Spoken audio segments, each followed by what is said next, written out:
I'm Dave Barlow. I'm the president of Innovative Base Technologies, which is ultra base systems, ultra court systems, and ultra floor systems, and creative sport concepts, tour links, putting greens. And we're here at the Ronald McDonald House here in Tampa, Florida, and we're going to show you just how to convert an area into a putting green. Everything from the original ground prep, how to remove the existing organics, how to install our geofabric, the panels, cups, turf, everything you're going to need to know how to use ultra base systems to build a quick, easy, state-of-the-art putting green. So stay with us and we'll show you how it's done.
Nice.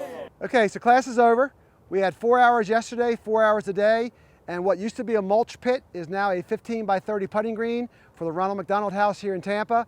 It was a great class. I think people learned just how ultra-based systems with the tour links components can turn any putting green installation to really something very, very easy.